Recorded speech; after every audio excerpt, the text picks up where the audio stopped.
The splinters of the raw-cut platform bit at the soles of my feet, a small, sharp pain I focused on. It was a useful anchor in the swirling tide of noise and heat. The sun beat down, turning the dust of the town square into a shimmering, hazy curtain. Through it, I saw them, the faces.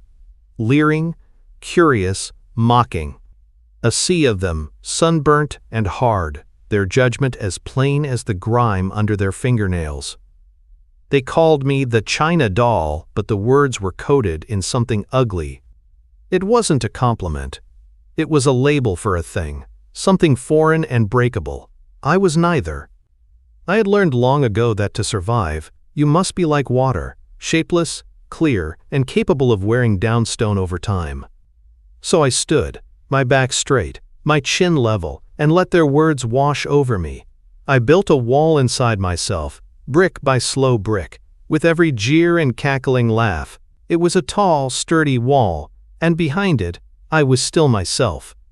The auctioneer, a portly man with a sweat-stained collar, droned on about my supposed virtues. "Hard worker," he barked, his voice coarse, "obedient, strong for her size." He was selling a mule, not a person. The crowd shifted, murmuring. A man with a tobacco-stained beard shouted a price that was an insult, even for a sack of bad potatoes. Another offered a pittance and a broken harness. Laughter rippled through the onlookers. Each bid was a stone thrown, meant to bruise. I didn't flinch. I just watched, cataloging the faces of those who would see me owned for the price of a cheap meal. My gaze drifted past the front rows, past the smirking women and the boisterous men, to the back of the crowd. Leaning against a support post for the general store's awning was a man who wasn't laughing. He was different. Where the others were loud and restless, he was still. His clothes were worn, the collar of his shirt frayed, and the brim of his hat softened by sun and rain. Lines were etched deep around his eyes, the kind that came not from smiling but from squinting into the horizon, waiting for a rain that never came. He looked as tired as the parched land around us. He was Silas Blackwood. I knew his name. A rancher whose luck, they whispered, had run as dry as the creek on his property. He wasn't looking at me like a piece of livestock or a curiosity. He was just watching. There was no pity in his eyes, but there was no cruelty either. There was only a profound weariness and something else, a flicker of shared understanding, perhaps for what it felt like to be judged and found wanting by the world. The bidding had stalled at $1.50, the auctioneer growing frustrated. "Come now, gentlemen. A bargain at twice the price," he boomed, his face turning a blotchy red. Then, a voice cut through the stagnant air, weary but clear. $2. A hush fell over the crowd. Every head turned toward the back. It was him. Silas Blackwood. He pushed himself off the post, his movements slow, deliberate. The auctioneer blinked. $2, I hear. A respectable offer. Do I hear 2 1/4? Silence. The crowd was stunned, confused. Blackwood was nearly broke. What was he doing? $2, Silas said again, his voice firm this time. He took a step forward and added, "And a saddle blanket." The addition of the blanket was what broke the spell. It was such an odd, practical, almost gentle thing to add. A wave of murmurs washed over the square. It was a real offer, a serious one. The auctioneer, seeing no other takers, slammed his gavel down. The sound cracked like a whip. "Sold to Mr. Blackwood for $2 and a saddle blanket." The transaction was swift. Coins clinked on the auctioneer's table. I felt the weight of 100 pairs of eyes on me as I stepped down from the block, my bare feet landing softly in the thick dust. I didn't wait for a command. I saw Silas turn and head for a weathered wagon parked down the street, and I followed. The space between us was filled with the silent questions of the town we were leaving behind. The wheels of his wagon groaned as we pulled away. I sat on the hard wooden seat, my hands folded in my lap, and watched the false front buildings of the town shrink in the distance. I did not look back. There was nothing behind me worth seeing. The journey was a long one, measured not in miles but in the slow turning of the wagon wheels and the silence that stretched between us. It was a heavy, weighted silence, thick with the dust kicked up by the horses' hooves. I sat perfectly still, my gaze fixed on the endless, thirsty horizon.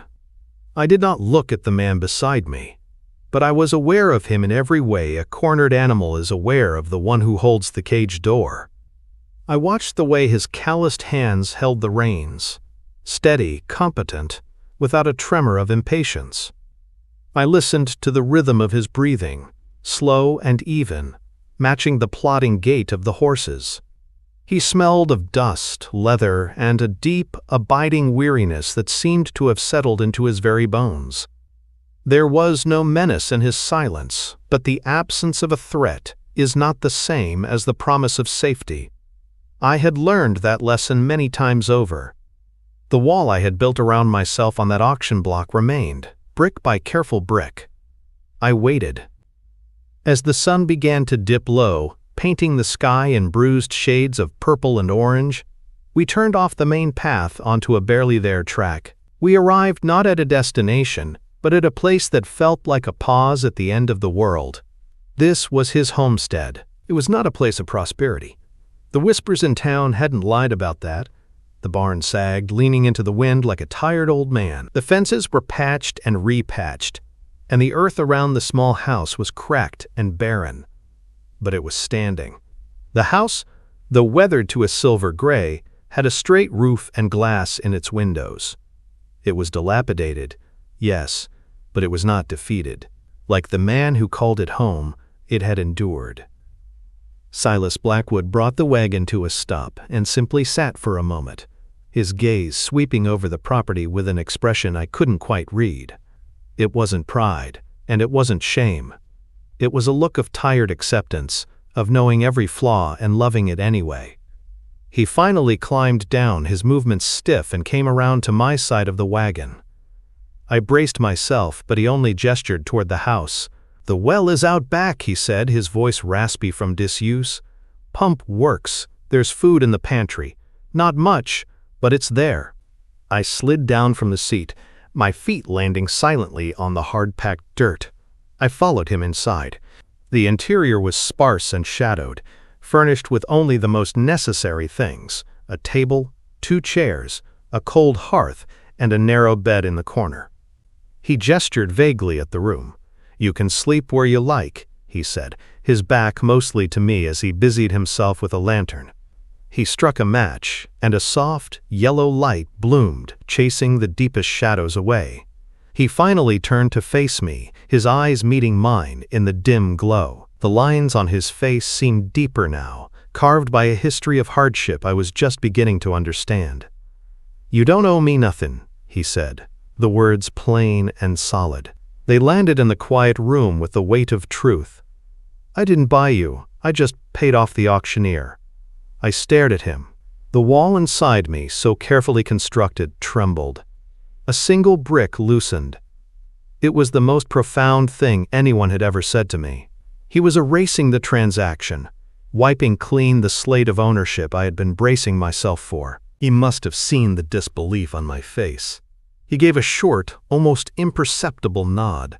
"The door doesn't have a lock," he added, his voice low. "Not on the inside, not on the outside. You're free to go whenever you please." With that, he took a blanket from a chest and headed for the barn. "I'll be sleeping out there," he said over his shoulder, and then he was gone, leaving me alone in the flickering light of the lantern. I did not sleep.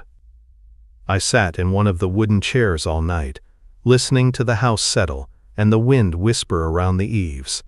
He had offered me freedom, but he had given me something far more fragile and rare, a choice. Before the first hint of dawn, while the sky was still a deep, star-dusted indigo, I rose. The air was cold, and I could see my breath.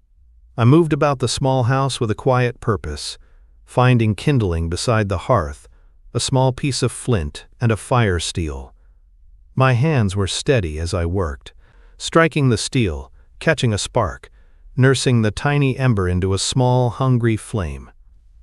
I fed it slivers of wood until a fire was crackling in the hearth, pushing back the chill, breathing life into the heart of the home. When Silas returned from the barn, he stopped in the doorway. The rising sun cast his long shadow across the floor. He said nothing. He just looked from my face to the fire I had built, its warm light dancing in his tired eyes. And in that shared, silent moment, an agreement was made. He had offered me shelter. I, in turn, had offered him a hearth. The fire I lit in the hearth that first morning became the center of our new world. From it, a quiet order began to spread, pushing back the years of neglect. I found a rhythm in the work. It was a language I understood better than spoken words. I took Silas's frayed shirts and mended them with small, neat stitches, my needle a silent counterpoint to the chirping of crickets outside. I scrubbed the floors until the scent of soap and clean pine replaced the stale air of loneliness. I found a sack of flour and, with only water and salt, made rough, dense loaves of bread that we would eat in the evenings, the silence between us companionable, filled only with the sounds of chewing and the crackle of the fire. I was not cleaning his mess, I was carving out a space for myself within the walls of his life. He seemed to understand this. He never directed me, never thanked me, but I would find a bucket of fresh water waiting by the door each morning, and a stack of firewood taller than the last. It was a silent conversation. He provided the raw materials of survival. I shaped them into a semblance of home. We were like two solitary trees whose roots had begun to tentatively intertwine beneath the soil, unseen but felt. But the world outside our small patch of dirt did not forget us. Once a week, Silas would hitch the horses to the wagon and make the long journey into town for supplies. He would return hours later, the wagon bed holding sacks of grain and salt, but his shoulders carrying a heavier, invisible weight. He never spoke of it, but the town's scorn clung to him like dust. On those days, his silence was different, tighter, sharper. He would unload the supplies with a grim precision, his movements controlled, his jaw set. I would watch from the window as he put the horses away, his back a rigid line against the fading light. He was building a wall of his own, and I recognized the architecture. One evening after one such trip, he came inside and set a small wooden box on the table. It was not a supply from the store. He pushed it toward me without a word, and then turned to stir the fire, offering me his back as if to grant me the privacy to accept or reject it. I hesitated, then slid the box closer.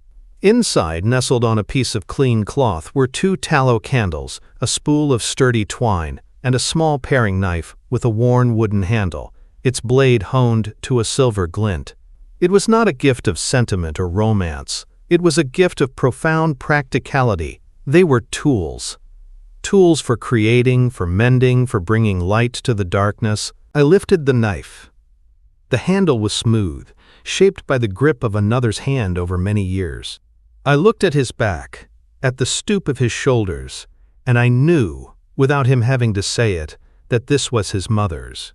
He was giving me a piece of his past, a tool from the hands that had built this place before him. A quiet gratitude swelled in my chest, so powerful it was almost painful. I looked down at the knife in my palm, then back at him and gave a slow, deliberate nod. He saw it.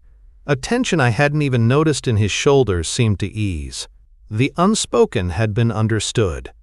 A few nights later, a storm blew in, the wind howling around the little house like a hungry wolf.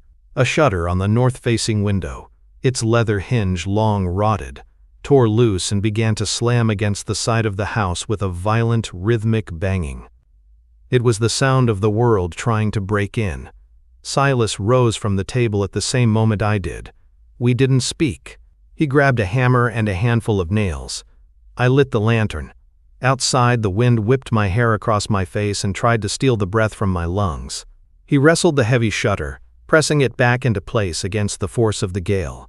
He held it steady with his shoulder, his body a bulwark against the storm, while I held the lantern high. My light fell on his hands, strong, steady, sure, as he hammered a nail into place, securing the wood. When he was done, we stood there for a moment in the turbulent dark, the wind tearing at our clothes, the house now quiet and secure behind us.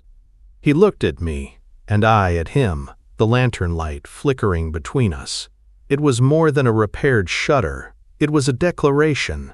The world could howl and rage, but within these walls we would hold our ground. We were not two separate people living in the same space. We were a fortress of two. The fragile peace of our homestead was bound to be noticed. Peace, like a healthy crop, invites pests. Ours arrived on a Tuesday, in the form of a man dressed in black, riding a horse too well fed for this part of the country. I saw him coming from a long way off, a dark speck moving slowly across the sun-bleached landscape. He did not look like he belonged to the earth. He looked like he was there to pass judgment upon it. Silas was mending a fence post near the barn, his movements patient and methodical. He saw the rider, too. He didn't stop his work, but I saw his shoulders tense, the rhythm of his hammer slowing. I retreated from the window, my hands suddenly cold. The quiet rhythm of our life was about to be broken. The man was Reverend Tull. His face was soft but held no softness, and his eyes had the polished, empty look of river stones. He dismounted and tethered his horse, approaching Silas not as a neighbor but as an official delivering a summons. "Mr. Blackwood," the Reverend began, his voice smooth and oiled. I could hear them clearly through the open door. "I've come out of concern for your soul and for the moral standing of this community." Silas finished hammering a nail before he turned, wiping his hands on his trousers. He said nothing. His silence was a wall, and the Reverend's words were meant to breach it. "A man living alone is one thing," Tull continued, gesturing vaguely toward the house where I stood, hidden from his sight. "But to have a situation such as this, it creates an appearance of sin, my friend. It plants a seed of temptation where there should be none. The town is talking. They look to you for an example. An example of what? Of slow starvation? Of quiet dignity in the face of failure? Silas's example was one of endurance, something this soft-handed man knew nothing about. Silas looked at the Reverend, his gaze level and unreadable. He did not defend himself. He did not explain. He simply walked past the man, came to the door of the house, and shut it with a quiet, solid click. The sound was more definitive than any argument. It was a refusal to participate in their judgment, a refusal to let their poison inside these walls. Mallow. But it was already inside. I had brought it here.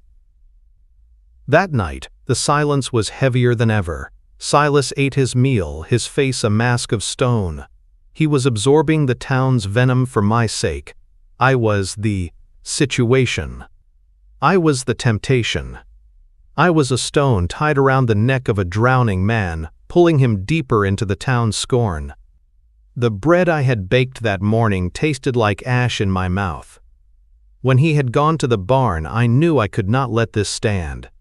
I could not be the reason he lost what little peace he had. On a torn piece of paper from a feed sack, I wrote my first words to him. The English was clumsy, pieced together from memory. "I can stay in barn. Or woods. So they not see me." It wasn't enough. Words felt small and empty. Beneath them, I took a piece of charcoal from the hearth and drew.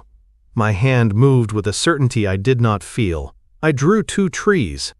Their branches were sparse and wind-battered, their trunks scarred. But beneath the dirt, where no one could see, I drew their roots tangled together, holding each other fast in the unyielding earth. I left the note on the table where he would find it in the morning.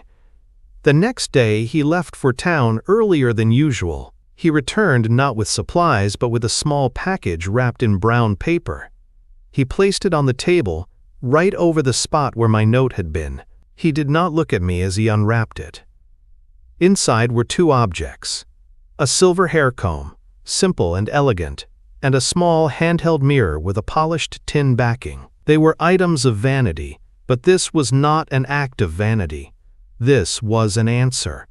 A mirror forces you to be seen. A comb is for hair that is not meant to be hidden under a shawl. I looked from the gifts to his face. His expression was stern, his jaw set.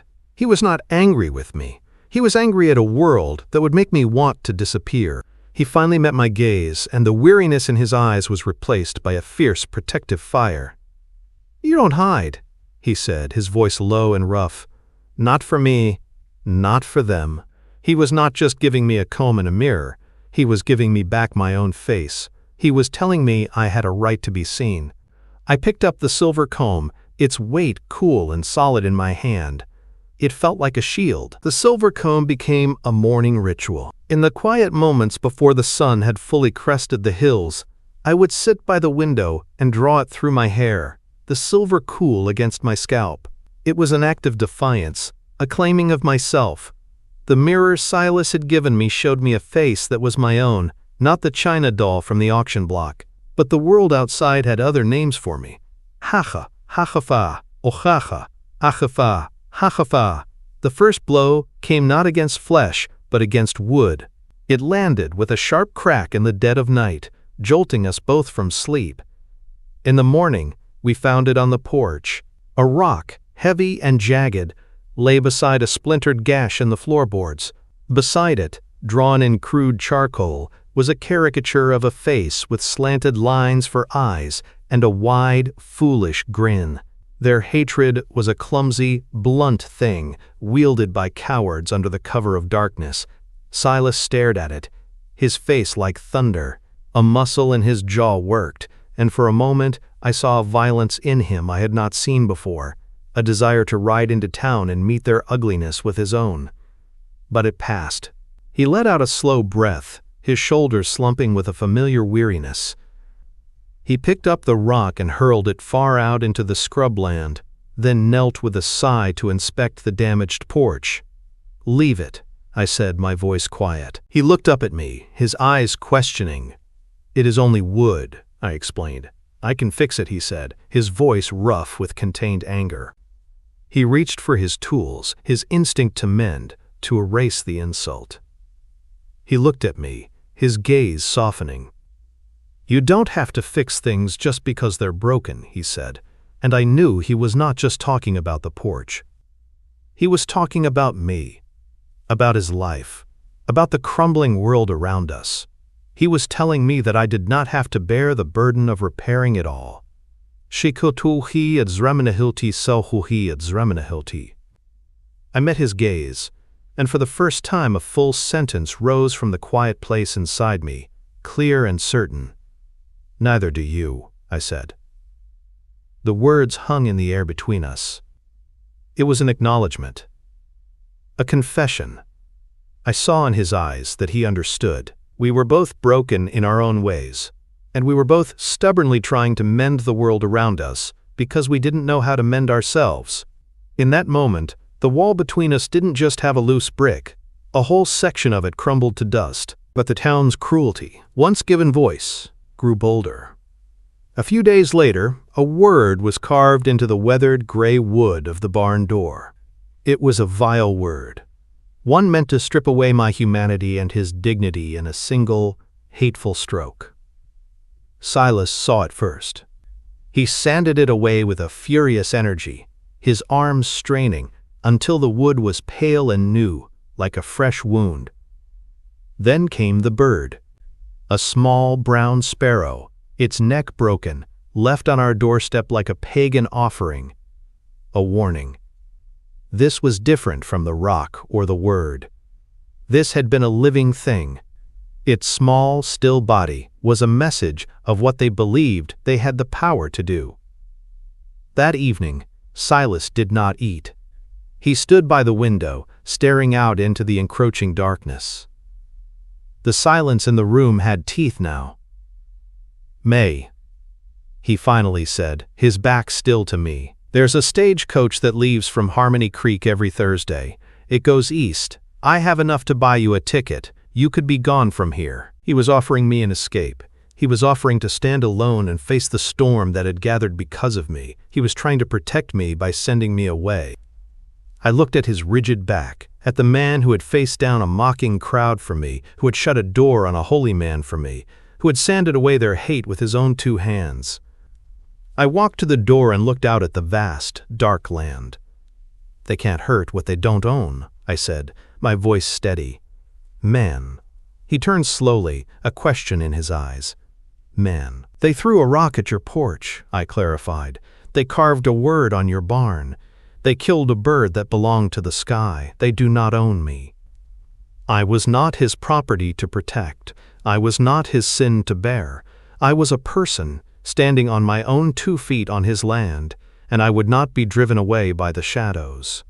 I would not hide, and I would not run. That night, when I went to my corner of the room, I did not pull the privacy curtain all the way shut.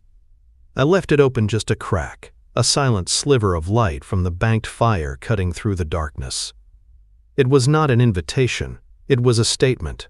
I am here. I am not afraid.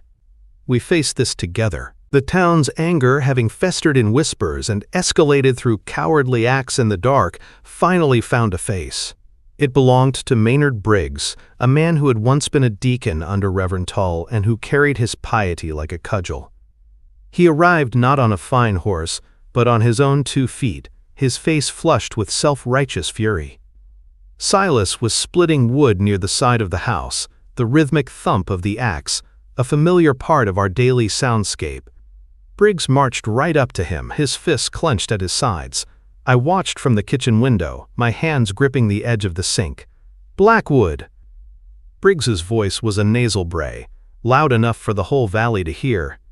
"We have tolerated your folly long enough. This town is a decent, God-fearing place, and you are flaunting your sin in our faces." Silas slowly lowered his axe, leaning it against the chopping block.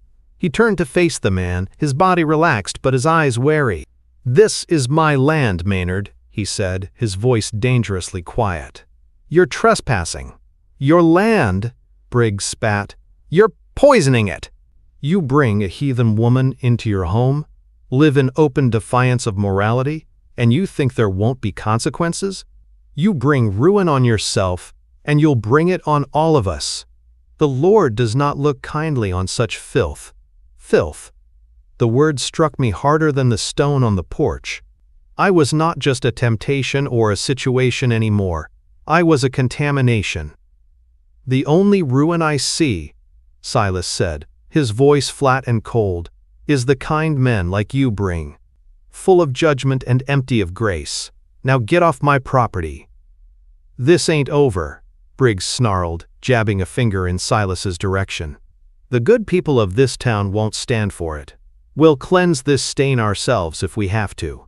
He turned and stomped away, his righteous anger leaving a foul trail in the clean air. That evening, the air inside the small house was thick with an unspoken dread. Silas was a fortress preparing for a siege. He checked the old rifle he kept above the mantelpiece, his movements economical and grim. He barred the door. He was preparing to stand between me and the firestorm Briggs had promised. He was preparing to be my shield. As he moved about the room, a protector hardening himself for a fight, a new and unfamiliar feeling rose in me. It was not fear. It was a fierce, hot anger of my own. They had called me a doll, a heathen, a temptation, and now filth. They had tried to make me small, invisible, a shameful secret to be hidden away. And Silas, in his quiet, noble way, was accepting their terms. He was accepting that I was the one who needed to be hidden behind him. They had makriya. I waited until he sat at the table, his hands resting on either side of his plate, his gaze lost somewhere in the grain of the wood. "You are going to stand in front of me," I said. It was not a question. He looked up, surprised by my tone. "I'll keep you safe," he said, his voice a low promise. It was the promise of a good man, a brave man. It was also a promise I could no longer accept. "No," I said, my voice shaking with a strength I didn't know I possessed. I stood and walked to stand before him, forcing him to look up at me. "They do this because of me, because I am here. This is my fight as much as it is yours." He started to protest, to argue that it was his responsibility, but I cut him off. "Then don't stand in front of me," I said, the words coming out sharp and clear. "Stand beside me." The air crackled. It was a challenge to the entire foundation of our arrangement. I was no longer the rescued, the protected. I was demanding to be his equal, his partner in the coming battle. He stared at me, and in his eyes I saw surprise, then confusion, and finally, a dawning, reluctant respect. He gave a slow, deep nod. "An army of two. A kamach saucer his bud cruiser." We didn't have to wait long. As dusk bled into true darkness, we saw them. A string of lights, like angry fireflies, bobbing in the distance. Torches. A mob. They weren't hiding in the shadows anymore. At Takark Bryce. Silas grabbed his rifle. I took the heavy iron poker from the hearth. Together we unbarred the door and stepped out onto the porch. We stood side by side, two solitary figures against the dark bulk of the house. The mob shuffled to a halt just beyond the fence line, their faces grotesque and shifting in the flickering torchlight. Maynard Briggs was at their head. "This is your last chance, Blackwood," he shouted. "Send out the woman." I stepped forward, my heart hammering against my ribs. "I am here," I called out, my voice carrying farther than I expected in the still night air. "I am not a thing to be sent out. If you have something to say, you can say it to me." My words stunned them into silence. They had come for a monster, a whisper, a sin. They found a woman. Their righteous anger faltered, suddenly faced with a person instead of an idea. They shuffled their feet, their conviction wavering. Silas stood unmoving beside me, the rifle held loosely at his side. We were not afraid. We were not ashamed. We were just two people, standing together on our own land. And seeing us there, unified and fearless, their courage dissolved. Without another word, the mob of good God-fearing people turned and melted back into the darkness from which they came. The quiet that followed the mob's retreat was a fragile thing, like a thin sheet of ice over deep, dark water. We knew it wouldn't hold. The shame of their cowardice would curdle into something more volatile. The ones who had turned back, led by the Reverend's deacon, were men of weak conviction, but there were others in that crowd. Men whose bitterness ran deeper than any shallow piety. Men like Barton Mace. I knew his face from the auction. He was the one who had shouted the most insulting bid, his eyes filled with a mean, simmering resentment for anyone who had something he didn't, even if that something was just a quiet life on a failing ranch. He was not a man to be shamed into retreat. He was a man to be enraged by it. Something menfai amamin wayu achiko. They came 2 nights later. This time there were no warning shouts, no pious declarations. There was only the splintering crack of an axe against the fence, followed by the guttural yells of men fueled by cheap whiskey and pure malice. This was not a mob. This was a wolf pack. Silas was ready.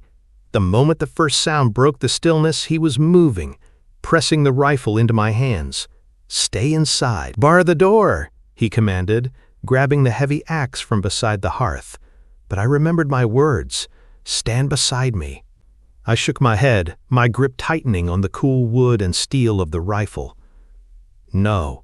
The look on his face was a flash of frantic protest, but there was no time for argument.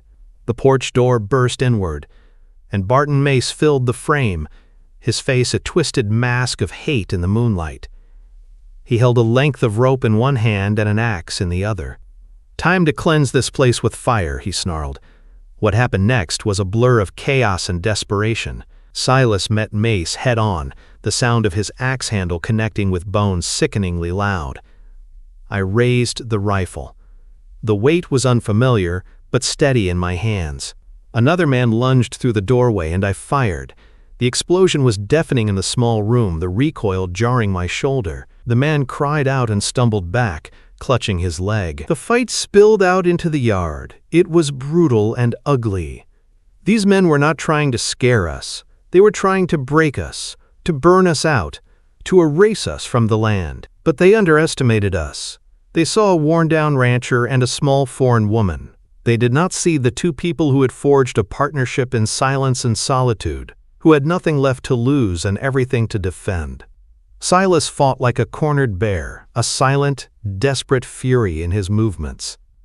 And I, who had spent a lifetime building walls of quiet stoicism, found a fierceness I never knew I possessed. I was not a doll. I was not filth. I was a woman defending her home. I reloaded the rifle with trembling but sure fingers, the motions coming from some deep, primal instinct. I was not aiming to kill, but to stop. A shot into the dirt sent two men scrambling back. A shot into the side of the barn made another drop his torch. I was as much a part of the fight as Silas was. They were succeeding in their mission of destruction. A thrown torch caught the dry wood of the barn, and flames licked up the side, casting a hellish, dancing light over the scene. The smell of smoke and fear filled the air. Another man came at Silas from the side, and without thinking, I swung the heavy rifle like a club, catching him across the back. We moved as one, Silas and I, our backs often to each other, a silent understanding passing between us. We were a single, four-armed, two-headed creature of defiance. The attackers, faced with a ferocity they had not expected and wounded by our desperate defense, finally broke. Their drunken courage evaporated, replaced by self-preservation. They dragged their injured comrades and fled into the night, leaving the crackling fire as their parting gift. The silence that descended was broken only by the roar and hiss of the burning barn. Silas leaned against the porch rail, breathing in ragged gasps. I saw the dark stain spreading across his sleeve. "Silas," I whispered, my voice raw. He looked at his arm, then at the fire. "Let it burn," he said, his voice choked with exhaustion and defeat. "There's nothing left."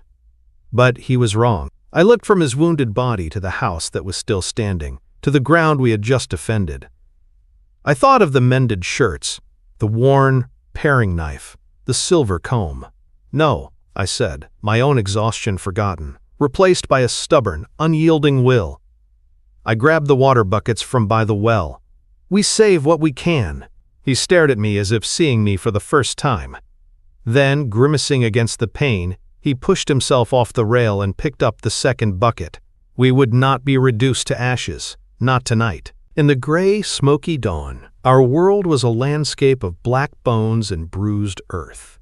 The barn was gone, reduced to a skeletal frame and a bed of glowing embers. The air was thick with the ghost of all we had lost.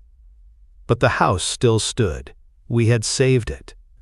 Silas's strength, which had seemed immense during the fight, had deserted him with the adrenaline. The gash on his arm was deep, and a fever was beginning to burn behind his eyes. I guided him inside, to the bed he had never slept in, and for the first time, he did not resist. The protector, for now, needed protecting.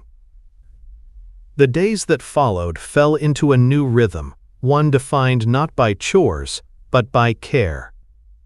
I cleaned his wound with whiskey from a bottle he kept for emergencies, my hands steady despite the tremor I felt deep inside. I tore strips from one of our few clean bedsheets to use as bandages. With the same needle I had used to mend his shirts, I stitched his skin closed, my stitches small and neat, just as they had been on the fabric. He watched me, his face pale and etched with pain, but his eyes were clear. He was seeing the same quiet capability he had seen from the beginning, but now it was directed at mending him. I nursed him through the fever, bathing his forehead with cool water from the well. I made thin broths from our dwindling supplies, coaxing him to eat. In his fevered sleep, he would sometimes murmur names I didn't know, a woman named Sarah, a child called Thomas, ghosts from the life he had lived before his luck ran out. I would listen, a silent keeper of his history, and wipe his brow until he quieted. In those long, hushed hours, the last of the walls between us dissolved into the fire-scented air. Slowly, the town's presence returned, but this time it was different. There was no confrontation, no righteousness. There was only shame. One morning, I found a burlap sack hanging from the one remaining fence post. Inside were fresh eggs and a loaf of bread far finer than any I could make. A few days later, a bundle of new lumber appeared in the same spot. Then a jar of salve, a sack of potatoes, a roll of clean bandages. They were offerings of penance, left by cowards who could not face us, but could not live with what they had done, either. Their violence had shamed them. Our survival had shamed them. We never saw who left the gifts. We simply accepted them as the dues they were, using the lumber to repair the porch and the food to regain our strength. Silas never commented on it, but I saw the bitter irony in his eyes. The town that had tried to destroy us was now, in its own cowardly way, helping us rebuild. As Silas healed, a new kind of life began. The silence between us was no longer a space to be filled with unspoken tension, but a comfortable, shared quietude. We worked side by side to clear the debris and shore up what remained.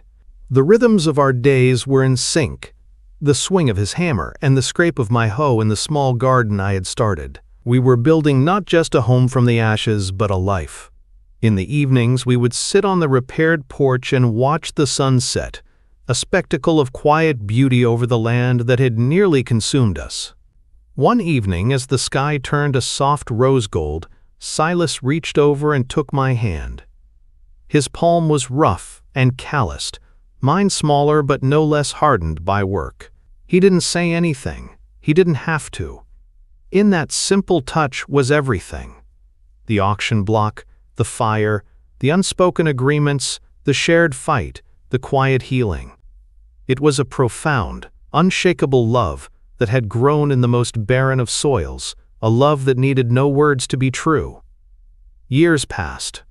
Our story became a strange local legend, whispered by newcomers who saw a weathered white man and a silent Chinese woman living in quiet harmony on a patch of land that had once been the site of such hatred. They called it madness or a mystery, but for us, for the two people who had stood together against the fire, it was neither.